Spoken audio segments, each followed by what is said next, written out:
ચાલો આજે એક એવી વાર્તાની સફર કરીએ જે આપણને ઘણું બધું શીખવશે અને કદાચ આપણી વિચારવાની રીત પર પણ એક સવાલ ઊભો કરશે. આ વાર્તાની શરૂઆત જ એક અજીબ સવાલથી થાય છે. વિચારો, એક મંદિરમાંથી ભગવાનનો સૌથી કિંમતી હાર ચોરાઈ જાય છે, પણ જ્યારે સિક્યોરિટી કેમેરા ચેક કરવામાં આવે છે તો તેમાં કોઈ દેખાતું જ નથી.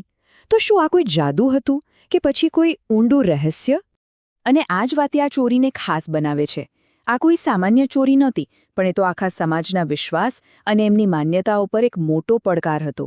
તો થયું એવું કે પુરીના એક મોટા મંદિરમાં સવારમાં જ હોબાળો મચી ગયો. ભગવાન જગન્નાથનો જે સૌથી કિંમતી હાર હતો એ ગાયબ હતો.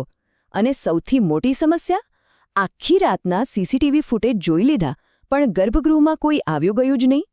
હવે પૂજારીઓ અને ભક્તો બધા મૂંઝવણમાં કે આખરે થયું શું? હવે આ આખા રહસ્યની વચ્ચે વાર્તામાં એક પાત્ર આવે છે. એક નાનકડો છોકરો, મુગુ. 8 વર્ષનો એક અનાથ બાળક. એનું કોઈ નામ નહોતું, કોઈ ઘર પરિવાર નહોતો. એનું ઘર એટલે મંદિર. અને એના માટે ભગવાન જગન્નાથ કોઈ દેવતા નહોતા, એ તો એના પાક્કા દોસ્ત હતા. એ રોજ એમની સાથે વાતો કરતો, પોતાની ફરિયાદો કહેતો, ક્યારેક કંઈક માંગી લેતો, જાણે એ સાચે જ એની વાત સાંભળતા હોય. જ્યારે પણ કોઈ એને પૂછતું, ક્યારે તારું ઘર ક્યાં છે, તો એ સીધો મૂર્તિ તરફ આંગળી ચીંધીને કહેતો, અહીં, જ્યાં મારા ભગવાન જગન્નાથ રહે છે. આ એક જ સાદી વાતમાં એની શ્રદ્ધા કેટલી ઊંડી અને નિર્દોષ હતી એ દેખાઈ આવે છે. એના માટે ભગવાન એટલે જ પરિવાર. પણ હવે વાર્તા એકદમ દુઃખદ વળાંક લે છે. એક લાચાર માં પોતાના બીમાર બાળકની જિંદગી માટે મંદિરમાં રડી રહી હતી. અને બસ અહીંથી જ બધું બદલાઈ જાય છે. એ રડતી માને જોઈને મુગુને લાગ્યું કે જાણે એના મિત્ર જગન્નાથે જ એને અંદરથી કંઈ કહ્યું.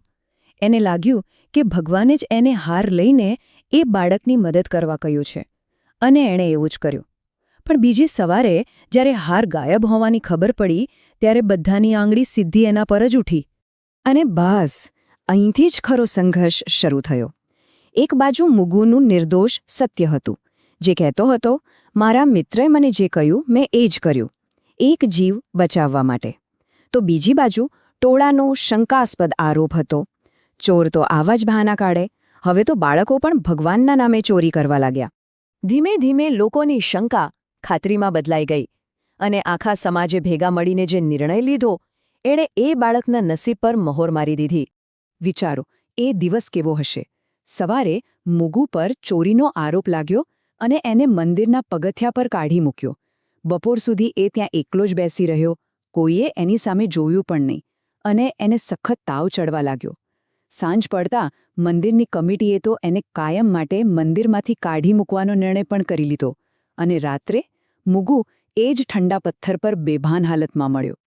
અને સૌથી દુઃખની વાત શું હતી ખબર છે? આખા ટોળામાં ફક્ત એક જ વ્યક્તિ એવી હતી જેણે કહ્યું કે એને ગુનેગાર ઠેરવતા પહેલાં ચલો એના માટે ડૉક્ટર તો બોલાવીએ.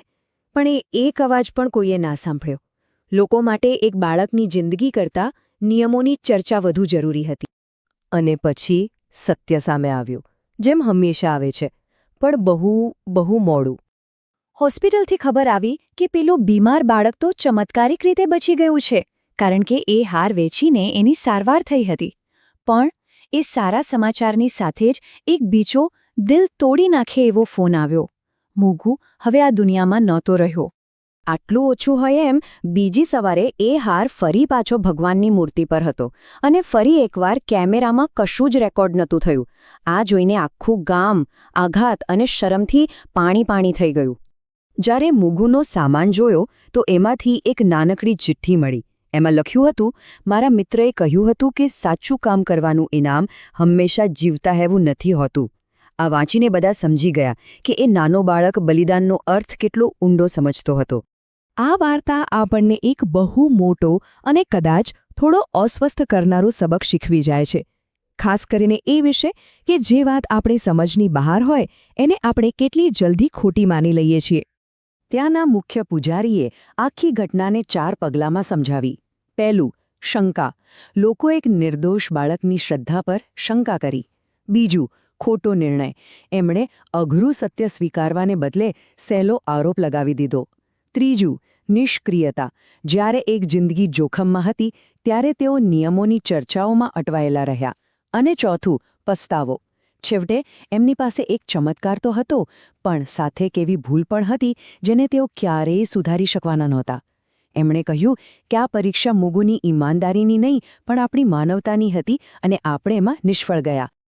આખી વાર્તાનો સાર એટલો જ છે, જ્યારે કોઈ વાતની બે બાજુ હોય ત્યારે આપણે કેટલી વાર એ બાજુ સાંભળવાની તસદી લઈએ છીએ જે આપણને માનવામાં નથી આવતી. કોઈ પણ નિર્ણય પર પહોંચતા પહેલા દરેક પાસાને સમજવું ખૂબ જ જરૂરી છે, કારણ કે ક્યારેક સાચા અને ખોટા વચ્ચેનો સમય એટલો ઓછો હોય છે કે એક જિંદગી ખતમ થઈ જાય.